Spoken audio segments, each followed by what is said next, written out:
Il fut un temps où je cherchais encore à concevoir ce qui était en train de nous arriver, à nous, les humains, comme à cette terre si belle que nous dévastions sans pouvoir arrêter l'emballement mécanique des événements qui nous conduisaient vers l'effondrement de nos civilisations. J'exigeais alors un sens à l'absurdité dont nous étions tous les complices malheureux. Je n'avais pas encore eu la force de voir que cette machine de destruction massive de tout avait ses commandes dans les replis de ma propre psyché, qu'en moi se tenait le premier siège du complot de lâcheté assassine qui nous actionne, telles des marionnettes de notre propre suicide. Les sirènes de l'humanisme me prenaient encore les oreilles.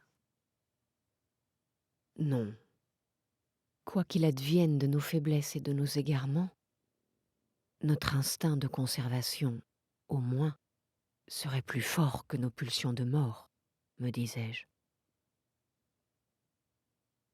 Qu'est-ce qui m'a dessillé les yeux?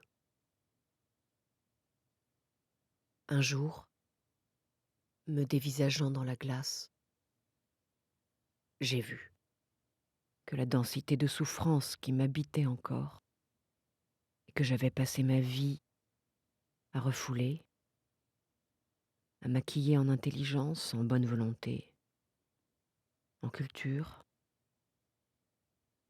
portait les traits d'une méchanceté certaine envers ma vie, envers la vie, et qu'en dépit de toute mon humanité prétendue, un socle, une fondation, un décret de cruauté folle envers moi, était le suppôt d'une bombe de frustration constitutive de ma condition d'homme. Ce jour-là, la fulgurance de cette vision fut si puissante qu'elle commença à fissurer le miroir dans lequel je m'étais toujours fantasmé, humain parmi les humains. J'avais si longtemps cherché l'erreur ailleurs qu'en moi. Parce qu'en moi, de toutes mes forces, je croyais en l'homme. Je croyais en l'humanité, en la force de l'intelligence, de la bonne volonté et du progrès moral, psychologique, culturel, voire spirituel de notre espèce. Je le croyais parce que j'avais viscéralement besoin de me croire humain parmi la grande humanité, même si j'éprouvais un mal fou à savoir de quoi cette humanité était le nom. Pourquoi n'avons-nous pas déjà renversé la tyrannie assassine de l'oligarchie financière, industrielle, politique et médiatique qui nous réduit à l'esclavage et programme notre extermination en même temps que la destruction accélérée de l'écosystème planétaire, me demandais-je. L'immense majorité des citoyens de tous les pays sent et sait très bien que notre système d'organisation globale est suicidaire. Pourquoi cette majorité planétaire se révolte-t-elle si peu? Pourquoi, au nom même des valeurs de la démocratie néolibérale, consent-elle à se faire manipuler au point de mettre les civilisations qu'elle a si douloureusement édifiées en danger d'effondrement mortel? Toutes les raisons invoquées par la raison ou la foi religieuse me semblaient si courtes et impuissantes à rendre compte de notre folie collective. que je fus conduit à écarquiller davantage les yeux, jusqu'à transgresser les limites du pensable, épuisé de réfléchir, encore et encore, à ce qui fait notre inadaptation flagrante à la vie. Je fus conduit à identifier le seul fondement d'aveuglement capable de rendre simplement compte de cette douloureuse aberration globale.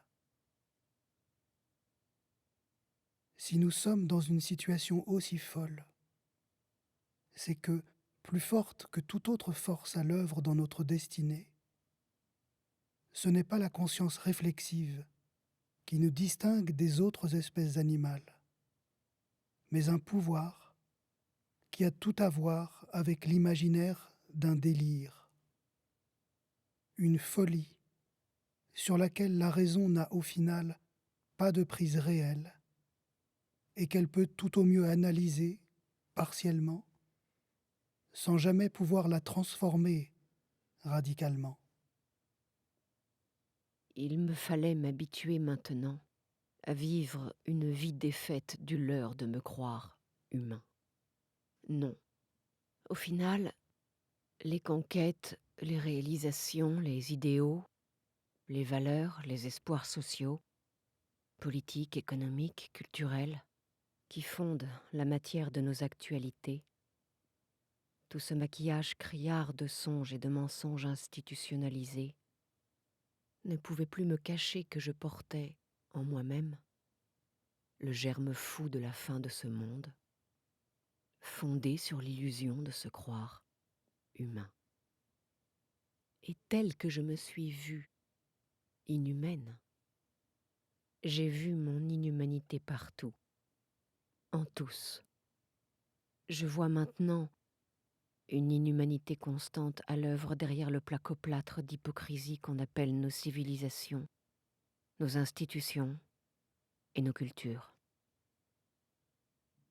Comment continuerions-nous, à ce point, d'agir si lentement pour assurer notre survie d'espèce si nous avions un cœur? Ô mon inhumanité,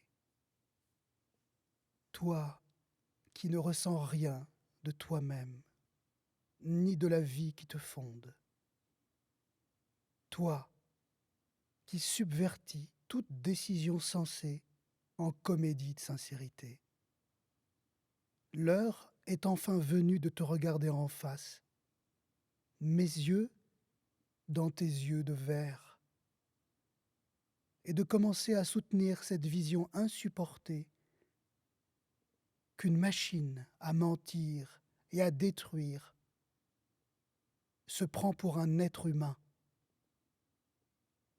et que cette machine, c'est moi. Ô mon inhumanité, toi qui ne ressens rien de toi-même, ni de la vie qui te fonde, toi qui subvertis toute décision sensée en comédie de sincérité. L'heure est enfin venue de te regarder en face, mes yeux dans tes yeux de verre, et de commencer à soutenir cette vision insupportée qu'une machine à mentir et à détruire se prend pour un être humain, et que cette machine, c'est moi. Mais il n'y a jamais eu quelqu'un d'humain dans ce qui s'appelle ma vie. Il y a eu une blessure d'être si profonde et insupportable à elle-même qu'elle s'autodétruit aveuglément, automatiquement, en détruisant tout ce qu'elle touche, en réfléchissant la chose juste assez pour n'en vouloir ni pouvoir jamais rien voir directement. Et cela s'appelle la culture. Et la culture, on y croit dur comme fer chez les machines à souffrir et à faire souffrir un masque humain. Pourtant, il n'y a jamais eu de pilote dans cette machine qui joue à se réfléchir, à se dupliquer en boucle pour. L'histoire de cette machine à s'inventer le temps d'une histoire est l'hallucination d'un être inanimé. Il faudrait qu'on s'avoue enfin cette vision de l'inhumanité qui nous constitue. Si l'on veut un jour prochain cesser de subir le cercle infernal des désillusions mortifères auxquelles nous voue une machine à délirer fatalement le réel en lieu et place d'une vie. Car elle s'éclaire, la folie de l'immonde. Dès que surgit cette vision non humaine du caractère machinique de la pensée, la mondialisation en cours et ses ravages innombrables, c'est moi. C'est cette moi machine de destruction massive à l'œuvre par mes mains somnambules. La religion du profit illimité, comme loi d'organisation prépondérante de l'économie globalisée, c'est moi. La mise en esclavage accélérée de la quasi-totalité des peuples dits humains, à travers leur mise en dette à jamais insolvable, c'est moi. L'empoisonnement systématique des terres, des rivières, des océans, de l'air, le dit réchauffement climatique, la destruction d'un nombre incalculable d'espèces animales, le pillage sans retenue de toutes les ressources, la démographie galopante, c'est moi, tout cela. C'est en moi machine que tout cela se fomente.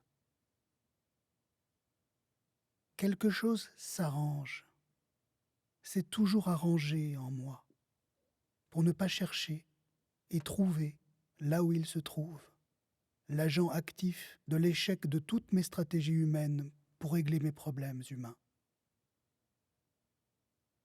Moi, machine, n'a jamais voulu voir en face que les termes de cet échec sempiternel ne faisaient pas signe vers l'humanité de ma condition, mais vers mon inhumanité.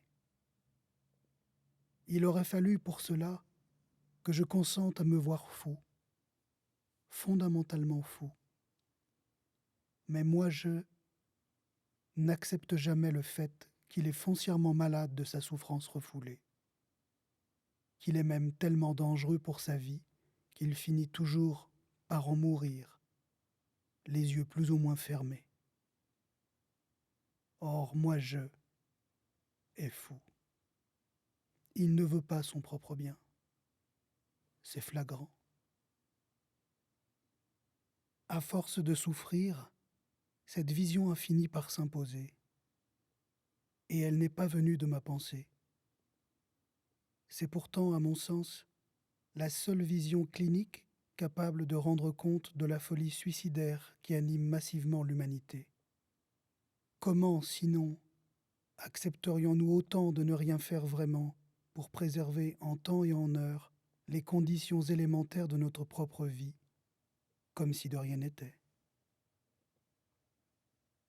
S'agissant du prétendu succès officiel de la COP 21, par exemple, comment ne pas voir un nouveau coup de bluff des politiciens, lors même qu'aucune contrainte juridique ne pèse de façon significative sur les principaux pollueurs de la planète, les groupes industriels et les cartels bancaires qui les créditent, asservis plus que jamais à la loi du plus grand profit à court terme. Mais plus profondément, pourquoi sommes-nous globalement complices de cet état de fait en tant que consommateurs et producteurs? Pourquoi le suis-je moi-même, malgré mon total désaccord intellectuel, éthique et politique avec l'establishment? La réponse est simple, mais si difficile à entendre et à assumer.